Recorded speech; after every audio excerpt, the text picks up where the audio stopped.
Alright then, filming now. Since it's President's Day, I figured I'd talk about the presidency. This will be a quicker video given how late it is, apologies by the way, but it should be a very important video, or at least productive. So the president, for the United States at least, is the executive of the country. The head executive specifically, managing the executive branch, one of the three branches of the United States government, under Article 2 of the United States Constitution. As a result, they play a very key role in our politics and management, and are also a very powerful branch, and person by extension. The first actual president of the United States is George Washington, and as a result, he set many of the precedents that would become important for the office.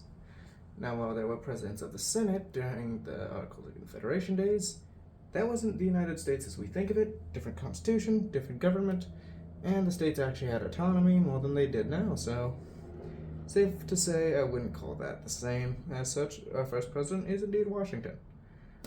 But of course, as time goes on, 200 years is a decently long time. For countries, pretty short, but decently long in terms of reform. The role has expanded and evolved far beyond Washington himself. Now, from the beginning, the president has been commander-in-chief, and what this means is they are in charge of the military. Basically, when a military call is made, it goes to the Joint Chiefs of Staff and the president themselves, who gets to make the final call on what is done. For example, during the Bay of Pigs invasion, because it was US-backed in a military operation, Kennedy himself had final call on US assets that were military. For example, the Air Force, which, interestingly enough, was not a military branch at first. Instead, you had the Army and the Navy Air Corps, which later formed the United States Air Force. But anyways, onwards. Then there's executive orders. Technically, they are not in the Constitution. They are completely made up by the president as a implied power. But they've become a common way to influence policy, whether one likes them or not. Truthfully, this was a thing for a while, but it really expanded under a few presidents. Lincoln did it for wartime, so as a result, his was a bit more tenuous, because one could simply say, well, that was a wartime thing. We're not at war now. We don't need to have all these executive orders. And then Theodore Roosevelt came around, and he used them quite a lot to essentially force his way through on a lot of issues. This expanded with Woodrow Wilson and, to a lesser extent, Taft before Wilson. But needless to say, during the Progressive era, they became far more powerful and far more common. Then there was FDR, and my freaking lord did he abuse them more than anyone. And we complain about our modern presidents making a lot of executive orders. Look up a list of presidents and their executive orders, and you will see FDR leading the freaking way, especially in his first few terms. First two, did a lot of it.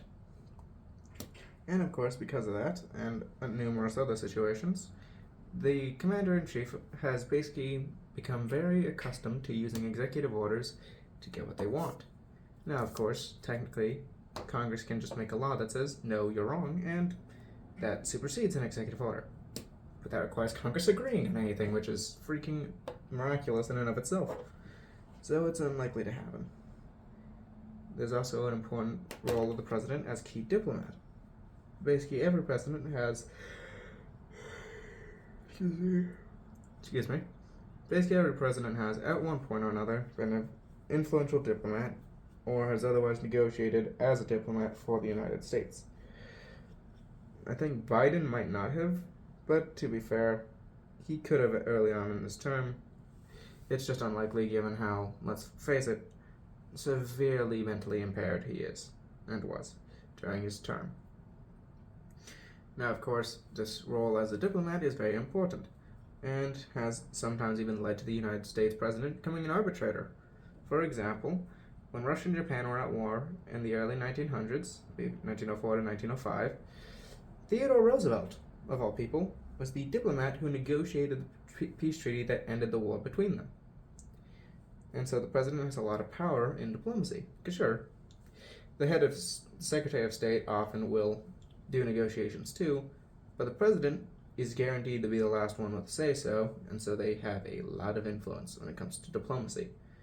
And sometimes they're just annoying. See Woodrow Wilson.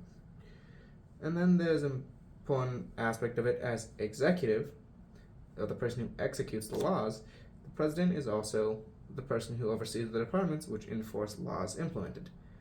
So if Congress passes a law, guess who enforces it? It ain't Congress. It is the president and the states. New York PD, they enforce executive laws and New York state laws. I said executive, I mean federal, but regardless. And so, the president thus has a lot of power because the departments they oversee are the ones who enforce all of the laws made. If there's an education act, say, that says this is how public schools are going to operate, it's the executive branch under the Department of Education, or whatever other branch is handling it at the time, to handle that.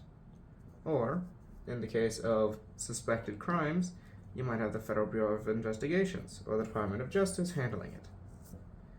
And so, the executive branch essentially enforces all the laws going through Congress. This means, very importantly, the president has a lot of sway over how laws end up being interpreted because, well, they're the guys basically told, here's what the law is, now enforce it. And selective enforcement, or too eager enforcement, using a very loose interpretation of the law, is thus a very easy way for a president to essentially influence how the law goes. With, of course, courts checking it and all other things, but still, person with a stick. Another thing I left off here, but which is also important, is the bully pulpit. It's an idea that came from Theodore Roosevelt, but carries on to this day, which essentially says that since the executive is such a massive speaker, they carry a lot of sway with voters and the public at large, and as such can use that sway to essentially bully Congress into enacting their legislation. For example, if you don't like what Congress is doing with a law, you can reach out to people and say, hey, here's what I believe, here's what I think we should do, so tell your local congressman, make this happen. And some people will listen. Some won't, of course, but enough will that you can at least get some people to change their minds. It's essentially pressure politics. And, of course, you all know the basics. 25 years, must be natural-born citizen, and has to live in the United States for so many years before running for president. Oh, very standard stuff. But it's a very important role, and it should be noted as one of the key roles in the government of the United States. It should also be noted, for those who need to remind themselves, every branch of the federal government has grown in strength over the years. The executive is just another one of them. Remember, the 10th Amendment used to mean Congress couldn't do certain things.